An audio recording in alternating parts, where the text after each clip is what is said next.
오늘 14장에서는 서로 대비되는 두 왕의 이야기가 나옵니다. 유다 왕 아마샤와 이스라엘 왕 여로보암 2세입니다. 아마샤는 여호와 보시기에 정직하게 행했다는 평가를 받지만 여로보암 2세는 여호와 보시기에 악을 행했다는 평가를 받습니다. 두 가지에 집중하여 말씀을 묵상하겠습니다.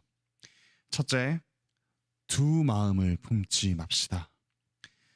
아마샤는 선한 왕의 계열에 속했지만 일관적이지는 않았습니다.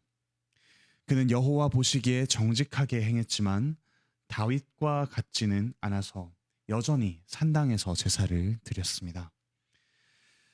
나라를 굳게 세워서 그의 아버지 요아스를 죽인 신복들을 죽이되 그 자녀들은 죽이지 않았습니다.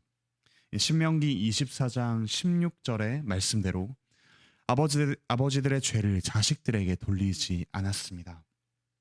하나님께서는 그분의 말씀을 지키는 아마샤가 소금 골짜기에서 에돔 사람들을 크게 무찌르도록 은혜를 베푸셨습니다.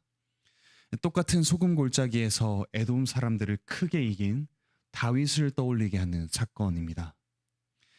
그러나 아마샤는 이내 교만하여져서 이스라엘 왕 요아스에게 선전포고를 했습니다. 하나님께서는 열왕기상 12장 24절에서 형제 이스라엘 자손과 싸우지 말라라고 명령하셨습니다. 아마샤는 하나님의 말씀을 신실하게 지키다가 이내 하나님의 말씀을 정면으로 어기는 모습을 보입니다. 마음이 두 개로 나뉘는 모습입니다. 그 결과 전쟁에서 패배하고 예루살렘 성벽이 허물어지는 비참한 사건이 일어납니다. 우리 역시 이처럼 마음이 나뉠 수 있습니다. 어떤 부분에서는 하나님의 말씀을 신실하게 지키다가도 또 다른 부분에서는 하나님의 말씀을 어기는데 거리낌이 없을 수 있습니다. 교만하여 하나님의 말씀을 잊고서 당장 손에 잡히는 것들에 탐닉할 수 있습니다. 사랑하는 형제자매 여러분, 우리 함께 온전한 인격으로 하나님의 말씀을 일관되게 지키며 살아갑시다. 욕망과 상황에 함몰되지 말고 하나님의 말씀을 기억하며 신실하게 살아갑시다. 우리에게 은혜를 베푸시는 하나님 앞에 겸손하고 온전한 인격을 갖춰갑시다. 우리의 교만한 마음을 겸손하게 낮추며 일관되게 살아가시기 바랍니다.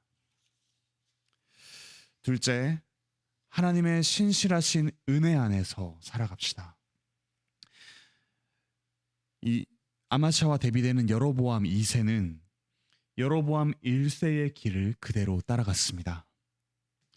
그럼에도 불구하고 여로보암 2세는 솔로몬 때의 영토를 거의 다 회복할 정도로 이스라엘을 부강하게 만들었습니다. 하나님의 말씀을 어느 정도 순종하고자 했던 아마샤는 전쟁에서 패배하고 예루살렘 성벽을 잃었지만 하나님 보시기에 악한 이 여로보암 2세는 영토를 회복했습니다. 왜 그렇습니까? 하나님의 신실하심과 은혜 때문입니다. 하나님의 신실하심과 은혜는 세 가지로 드러납니다. 첫째, 하나님께서는 마치 출애굽기에서 이스라엘이 고통과 학대를 당하는 것을 보시고 구원하신 것처럼 이 이스라엘의 고난이 심한 것을 보셨습니다. 둘째로, 이스라엘의 매인자와 노인자가 없음을 보셨다고 합니다. 이는 신명기 32장 26절에서 하신 약속을 기억하신 것입니다. 그리고 마지막으로 이스라엘의 이름을 천하에서 없이 하겠다고 아니하셨기 때문입니다. 이처럼 우리의 구원과 삶은 우리의 어떠함 때문이 아니라 철저히 하나님께 달렸습니다. 우리를 구원하시는 하나님은 온 세상을 창조하신 창조주시오, 또 언약을 기억하시는 신실하신 구원자이십니다. 우리를 길이 참으시되 우리의 어떠함 때문이 아니라 하나님의 신실하심 때문에 그렇게 하시는 분이십니다. 우리 주 예수 그리스도께서 바로 이 하나님의 길이 참으심, 신실하심, 은혜의 절정을 보여주셨습니다. 오래도록 그분의 백성을 참으신 하나님께서 드디어 이 여로보암 2세와 같은 악한 구원자가 아니라 참으로 선하시고 의로우신 참된 구원자를 보내주셨습니다. 그리고 우리에게 계속해서 두 마음으로 나뉘는 우리에게 하나님 앞에서 악을 행하는 우리를 위해서 참된 은혜를 베풀어 주셨습니다. 이제 그분을 따라서 신실하게 살아갈 수 있는 의와 거룩함을 덧입혀 주셨습니다.